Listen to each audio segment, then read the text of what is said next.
Well, everyone, it's time for us to go and take a look at the iPhone 13 and see how this particular phone is holding up in the later part of 2025. Now, this phone has gone through a lot of different types of changes and improvements and all those things throughout this particular device. So I will definitely tell you there's a lot of cool things going on with this particular type of phone. But number one, when it comes down to the body and the exterior, this type of phone still is holding up quite well. It's still giving you this pretty decent display.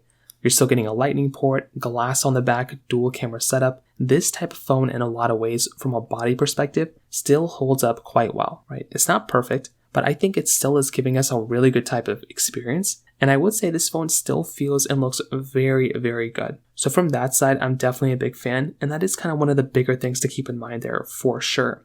Now, on top of that, another very important thing to keep in mind here too, is that if you're looking at these types of devices, you have to remember that with something like, an iPhone 13, there's two major software versions that kind of changed within this particular device. So number one, this device pretty much got a little bit of a change with iOS 18. So there's been lots of little iOS 18.7 type of updates throughout this year. And I feel like that right there is something that's very, very important to keep in mind here. So if you're about to go through and pick up a phone, you're definitely going to be able to get, I would say, like a decent type of experience from a software perspective on these types of devices. Yes, they're not perfect, and yes, they're not going to be giving you like the best type of software updates of all time, but iOS 18 is still giving you a pretty good, decent type of experience when it comes down to that side. Now, on top of that, I think another really important aspect of these phones too is iOS 26. 26.1 did essentially come out for these devices, and I think that is another one of those key things to keep in mind here, because this type of device, although it's still got a lot of updates and features inside of 26,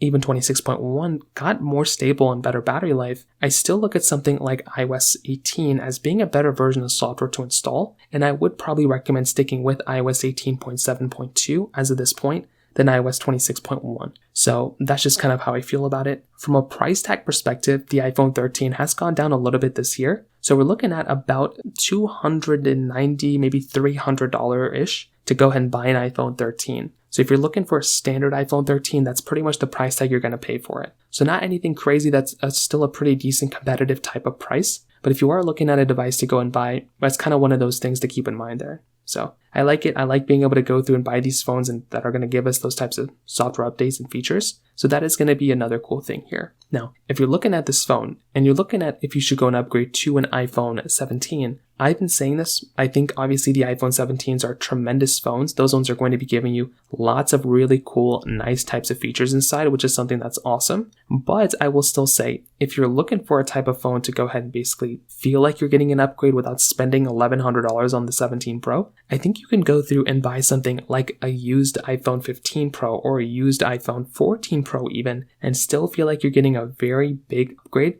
with lots of cool improvements and lots of cool changes. That's kind of how I feel about that. I feel like these devices are very, very good. But if you're in the market and you're looking for those types of phones, it would probably make a lot more sense to go through and buy those types of devices, in my personal opinion. So again, it isn't anything super insane or anything we haven't already seen before, but that's kind of how I feel about this phone. These are very, very good phones without a doubt. And if I'm in the market, I'm definitely going to go ahead and buy some of these types of devices, like the 13 rather than like an 11 or 10R. But I would still recommend going through and buying something like an iPhone 14 Pro or iPhone 15 Pro. So from that side, that kind of covers it up there. If you have any other thoughts or questions, please let me know in the comment section below. Hit the like button, that would mean so much, but definitely hit that subscribe button. More importantly than everything else, I love every single one of you guys. Hopefully I'll catch you guys in the next video. Peace out till then.